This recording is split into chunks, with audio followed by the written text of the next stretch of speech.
Hello there, and welcome to LoreDive, where we look into and analyze the stories behind all of our favorite video games. Today we are looking into the origins of one of the original legendary skins released into the game, the Minotaur skin for the Oni, and delving into a bit of the backstory to see what makes this particular skin so memorable.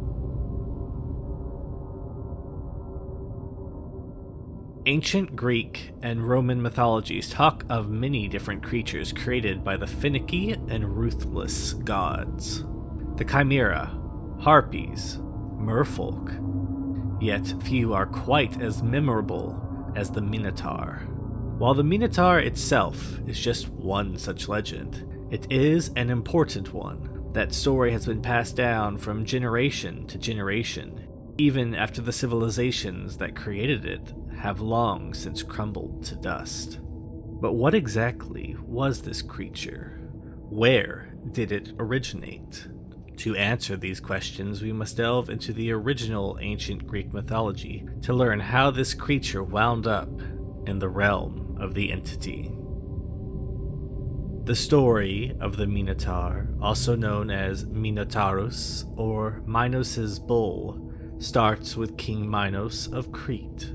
Minos was named after his grandfather, the first King Minos, one of Zeus's many offspring, but where the first King Minos was said to be a strong, just ruler, King Minos II was found to be far more temperamental.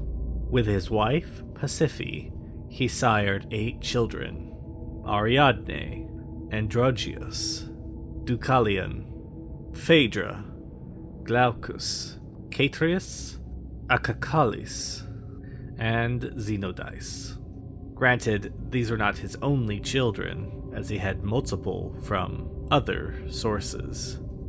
To validate his rule, he prayed to the god Poseidon to provide him with a sign that he was destined to be the ruler of Crete.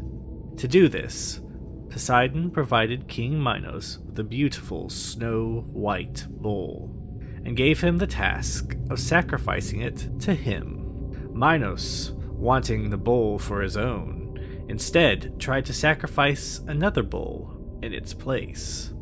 Enraged at Minos' gall, Poseidon struck Pasiphae with an incomprehensible lust for the snow-white bull, hiding inside of a cow costume of sorts. Pasiphae mated with and was impregnated by the bull, eventually giving birth to Asterion, the Minotaur. Minos, disgusted by this offspring, had a labyrinth created to imprison the child. There, Asterion's name and any humanity he had would be lost, and only the dreaded Minotaur would remain. Years would pass, and a great war between Crete and Athens would rage.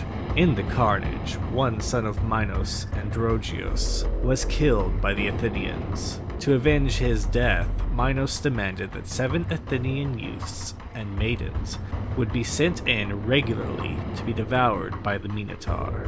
The third time this occurred, a man named Theseus volunteered to be sent in as one of the 7 youths. Unknown to Minos, Theseus was a demigod, one of the many offspring of Poseidon. Having fallen in love with the warrior, Minos' daughter Ariadne provided him with a ball of twine, allowing him to follow it back out of the labyrinth, should he get lost. Theseus entered the labyrinth, following its many twists and turns, before he found what he came for.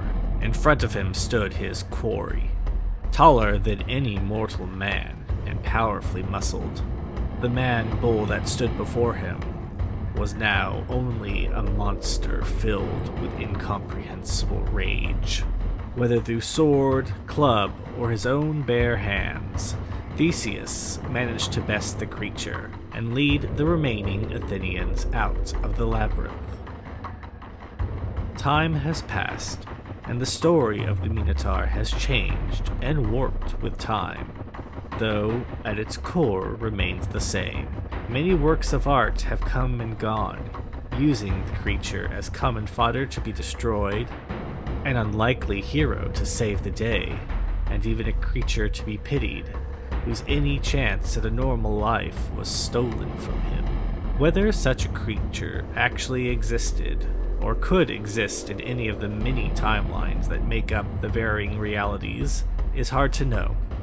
However, some things don't truly have to have existed to spark fear in people's hearts, and in this case it might have been enough to transform an overbearing, unwavering Oni into a much more terrifying monster.